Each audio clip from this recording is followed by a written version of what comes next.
Um, so that's nice, but once we reach that point, the next kind of annoying thing is, well, I don't want to remember all these flags to Docker run, and how do I find out like which things I'm supposed to mount? Like, how do I do that? Like, okay, my thought process was look at the Docker file and I see that this directory is copied here, so I should Docker run like that. But that's not optimal. We would like to have something more straightforward, something simpler. And that thing will be to use Compose in that case.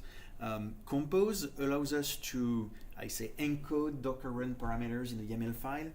So this came from the realization that virtually everyone, let's say 3 years ago, started to write shell scripts to automate all these actions. So there is like run prod, run dev, and run dev is the same thing as run prod except you add the volumes, etc.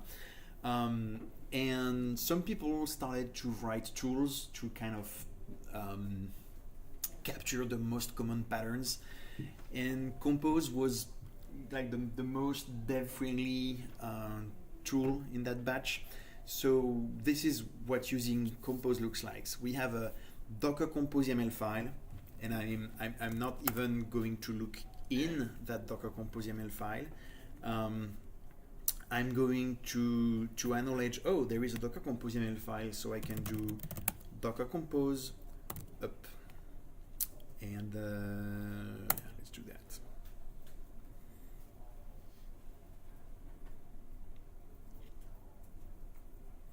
And when I do that, I get a big ugly error because remember, I completely screwed up my application, so I need to fix that. So I fixed my application, and then I do Docker Compose up. Okay, this time it's running. But where is it running? I'm going to Docker Compose -d, and now I can do Docker Compose PS, and it's telling me, oh yeah, your application is running on port 80. So I know I can go on port 80 here, and oh, there you go, and I get my application. And I still get like I can still edit stuff locally. Like if I change the color, now I want to, let's put yellow, because there is virtually nothing that is worse to read than yellow on a white background. So yeah, probably the worst we can do. The idea with Compose, now I can look at the Docker Compose YAML file, and I'm sorry, I screwed up the indentation here, and YAML being indentation dependent, that's really bad, so I'm going to open it in that terminal here.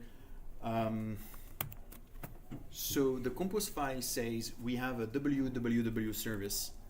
It's built using the current directory. It has the following volumes. Dot should be mapped to /src, and it has the following ports. 80 should map to 9292. And now when I do Docker Compose up, Docker Compose is going to parse that file, it's going to build the containers, and it's going to start them with all the right options. And if I look with Docker PS, we can see that the name of the container here is namer www1. So Compose also puts like fancy names and also some labels and other things that we can't see here but are behind the scenes to keep track of all the containers.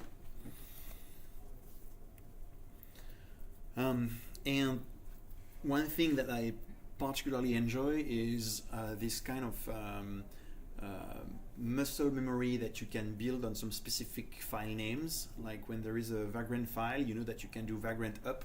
When there is a make file, you can try make. If there is a script called configure, you can do /configure make install, etc. When you have a Docker Compose YAML file, you can do Docker Compose up, and normally that should bring up the application. So as a recap, let's imagine that if we were to stop here and you're like, okay, tomorrow I'm going back to my organization and team and I want to Dockerize stuff so that we are more efficient, etc. The battle plan would be, first we are going to pick one thing that we want to Dockerize, and my personal pick is generally the app that is painful to build, that takes a long time to build, and where everybody is annoyed at the build process. So because that's where you're going to have the biggest gains. Don't containerize the app that is updated once every 6 months. Don't containerize a database as your first container. No, take like this complicated app with lots of dependencies, and write a Docker file using the method I described earlier. So first, let's have some instructions like in English or your native language. And then let's turn that into a script. Let's turn that into a Docker file. And then now we have a container image.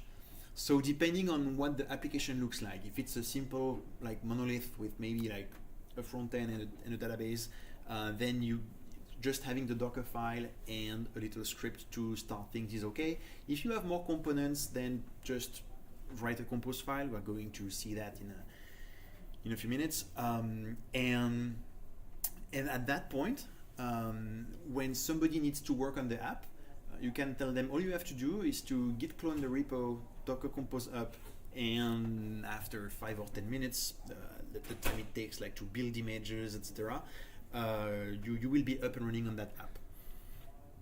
And that's already a pretty big gain, because I mean, then yeah, you can get fancy and talk about, oh, how do I take that to production and orchestration and backups and etc. But even that already saves a lot of pain around how do I get that stuff up and running on all my different work environments. And once you're comfortable with that, you can, okay, how do I make a nice CI pipeline with that? How do I automatically push these things to QA or test or something like that? And little by little, like you will see new challenges and new things happen, and you can kind of solve them one after the other. And at some point, without even realizing, your containers will be somewhere in production, and it'll be like, oh, we did it. So I don't recommend to immediately jump in and say, oh yeah, we are going to put our Apache Kafka pipeline on Mesos and our microservices on Kubernetes. And if you try to do that from day one, it's going to be pain and probably also sorrow. But if you take these things like with these steps, I give you like a 99% guarantee that it's going to work, and it's going to be not always easy, because there is always some scenario where like, oh, how do I do that in my container? But at least you're tackling problems one after the other. All right. And sorry, I got a little bit on a tangent here. What I wanted to say is that once you have written the Docker file, you as in the person who has attended such a workshop, then you can already bring value to your team, because even if they don't know Docker really well, they don't know Docker files, etc., they can still run that Docker run command or Docker compose up command, and they can still benefit from Docker even if they don't know much more about it.